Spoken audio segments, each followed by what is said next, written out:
अस्सलाम वालेकुम dear student. Practical coaching से मैं आप लोग की खिदमत में हाजिर हूँ। इससे पहले लेक्चर यानी लेक्चर नंबर 14 में हमने आइसोटॉप्स और साथ ही आइसोटॉप्स ऑफ हाइड्रोजन को डिस्कस किया था। आज का जो लेक्चर है लेक्चर नंबर 15 में हमने डिस्कस करना है isotopes of uranium, isotopes of carbon, isotopes of chlorine. आज का जो टॉपिक है यहां से पेपर में एमसीक्यूज आ सकते हैं और बोर्ड के ऊपर मैंने एक टेबल बनाया है। इस टेबल के थ्रू आपके लिए इजी होगा समझने में। तो स्टार्ट करते हैं। नंबर 1 पे आपके पास आइसोटॉप्स ऑफ यूरेनियम, ठीक है। और आइसोटॉप्स के बारे में आपको पता भी है कि ऐसे एलिमेंट जिसका एटॉमिक नंबर सेम हो और एटॉमिक मास चेंज हो, इस फिनोमेना को हम क्या कहते हैं? आइसोटॉप्स, ठीक है। तो इस तरीके से आपके पास आइसोटॉप्स ऑफ यूरेनियम में नंबर 1 पे जो एटॉमिक मास है यूरेनियम का वो 234, ठीक है, यानी 234 इसका एटॉमिक मास है और साथ ही इसका एटॉमिक नंबर 92 है। इसके अंदर जो प्रोटॉन है वो 92 प्रोटॉन है, क्योंकि आप नंबर यानी एटॉमिक नंबर को मैं क्या कह सकता हूं? प्रोटॉन। और इलेक्ट्रॉन का जो तादाद है वो भी कितना है? जितने प्रोटॉन होंगे इतने आपके पास इलेक्ट्रॉन भी होंगे। अगर आप कहें सर यहां पे इलेक्ट्रॉन भी मेंशन कर दे तो आपके पास यहां पे इलेक्ट्रॉन कितने होंगे? 92 इलेक्ट्रॉन ई मैंने लिखा, ठीक है। और आपने करना क्या है? एटॉमिक मास से एटॉमिक नंबर को माइनस कर दे। ये जो फार्मूला ये किस चीज का है? आपके पास न्यूट्रॉन को मालूम करने का ये फार्मूला है, यानी एटॉमिक मास में से एटॉमिक नंबर को माइनस कर दे। एटॉमिक मास में से जब मैंने एटॉमिक नंबर को माइनस किया तो 234 में से 92 को जब माइनस किया तो कितना आया? 142।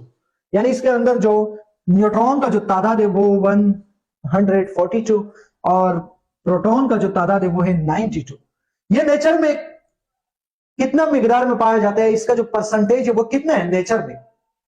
यहां पे नेचर में 0.005% नेचर में पाया जाता है, ठीक है।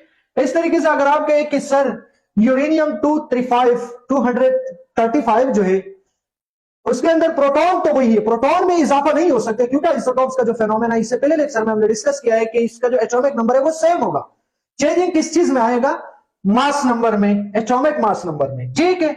तो यहां पे 143 इसमें न्यूट्रॉन है। कैसे मालूम किया? इसका फार्मूला मैं आपको बता चुका हूं। एटॉमिक मास में से आपने एटॉमिक नंबर को माइनस करना है। एटॉमिक नंबर आपके पास गिवन है। ये नेचर में कितना परसेंट पाया जाता है? 0.72%, ठीक है। ये परसेंटेज जो है ये एमसीक्यूज में आपसे पूछ सकते हैं, ठीक है।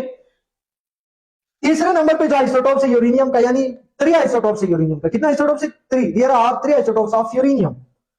तो 238 जो है इसके अंदर भी प्रोटॉन की जो तादाद है वो सेम है, लेकिन 146 न्यूट्रॉन का तादाद है, ठीक है। और ये नेचर में कितना पाया जाता है? 99.27%। आपसे एमसीक्यूज में पूछ सकते हैं कि यूरेनियम का वो कौन सा आइसोटॉप है जो नेचर में सबसे ज्यादा पाया जाता है, मोस्ट एबंडेंट है। तो मोस्ट एबंडेंट कौन सा आइसोटॉप है? 238 जिसका एटॉमिक मास है वो जो आइसोटॉप है वो मोस्ट एबंडेंट है, वो नेचर में कसरत से पाया जाता है, ठीक है। ये जो आपके पास है कौन सा आइसोटॉप्स?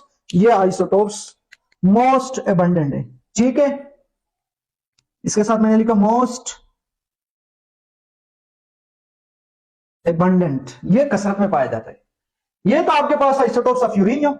अब हम मूव करते हैं आइसोटॉप्स ऑफ कार्बन, ठीक है। कार्बन के कितना आइसोटॉप्स है? 3 आइसोटॉप्स ऑफ कार्बन। कार्बन के जो आइसोटॉप्स है वो भी 3 है। नंबर 1 पे कार्बन 12, कार्बन 13, कार्बन 14। इस तरीके से प्रोटॉन न्यूट्रॉन के बारे में तो आपको पता है कि प्रोटॉन न्यूट्रॉन को मालूम करने के लिए जो फार्मूला है वो कौन सा है वो मैं आपको बता चुका हूं, ठीक है। लेकिन कार्बन 12 जो है वो कितना परसेंट पाया जाता है नेचर में? 98.89%। इस तरीके से आपके पास कार्बन 13 जो है वो कितना नेचर में पाया जाता है? 1.109%, ठीक है। और साथ ही आपके पास कार्बन 14 जो है वो कितना पाया जाता है? रेयर पर्सन, यानी बिल्कुल कम से कम या ना होने के बराबर है। रेयर का मतलब ना होने के बराबर है, नेचर में बहुत कम पाया जाता है, ठीक है। अब आपसे इसमें मैं आपसे क्वेश्चन कर रहा हूं कि यहां पे मोस्ट एबंडेंट कौन सा है? कौन सा आइसोटॉप्स ऑफ कार्बन है जो नेचर में कसरत से पाया जाता है? तो आपने बताना है कि सर कार्बन 12 जो है वो मोस्ट एबंडेंट है, मोस्ट एबंडेंट है, क्योंकि इसका परसेंटेज आपको नजर आ रहा है 98.89%। ठीक है, इस तरीके से isotopes of chlorine, isotopes of chlorine जो आपके पास है, इसमें प्रोटॉन न्यूट्रॉन कितने इनके बारे में आपको पता है, सामने लिखा हुआ है। ठीक है, फाइंड करने का तरीका क्या है, इसका मैं आपको फार्मूला बता देता हूं, A-Z जो फार्मूला है, और ये न्यूट्रॉन के बराबर है। ठीक है, एटॉमिक मास एक इस चीज को शो कर रहे हैं, चैप्टर नंबर 1 में आपने स्टडी किया होगा, अगर आपने उसको स्टडी नहीं किया, उस लेक्चर को वॉच नहीं किया, उसको भी वॉच करें, वहां पे आपको एटॉमिक मास एटॉमिक नंबर भी समझ में आएगा। आप प्लेलिस्ट में जा सकते हो, प्लेलिस्ट में आप जा सकते हो, चैप्टर नंबर 1 वहां पे इसका लेक्चर अपलोडेड है। ठीक है, तो एटॉमिक मास में से एटॉमिक नंबर को आपने माइनस करना है, तो ये बराबर है न्यूट्रॉन के। ठीक है, आइसोटोप्स ऑफ क्लोरीन, अब आइसोटोप्स ऑफ क्लोरीन के, इसमें 17 प्रोटॉन है, 18 न्यूट्रॉन है। ठीक है, और ये कितना नेचर में कितना पाया जाता है, 75%। इस तरीके से आपके पास क्लोरीन 37, क्लोरीन 35 75% है, क्लोरीन 37 25% है। How many isotopes of chlorine, there are 3 नहीं बल्कि 2 आइसोटोप्स ऑफ क्लोरीन। इस तरीके से नहीं कि वहां पे पेपर में पूछे कि क्लोरीन के कितना आइसोटोप्स, आपने वहां पे लिखा 3 आइसोटोप्स, नहीं, क्लोरीन के कितना आइसोटोप्स है 2, कार्बन के 3, और इस तरीके से हाइड्रोजन के कितना आइसोटोप्स, हाइड्रोजन के भी 3 है। यहां पे सिर्फ क्लोरीन के कितना आइसोटोप्स है, 2 आइसोटोप्स। अब आपसे यहां पे क्वेश्चन कर सकते हैं कि क्लोरीन का कौन सा आइसोटोप्स मोस्ट एबंडेंट है, तो आप बता सकते हो कि क्लोरीन 35 मोस्ट एबंडेंट है, ये नेचर में कसरत से पाया जाता है। मोस्ट एबंडेंट कौन सा, 75%। ठीक है, उम्मीद है isotopes of chlorine, isotopes of carbon, isotopes of uranium समझ में आया होगा।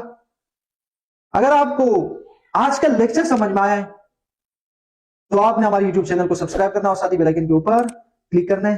Thank you so much.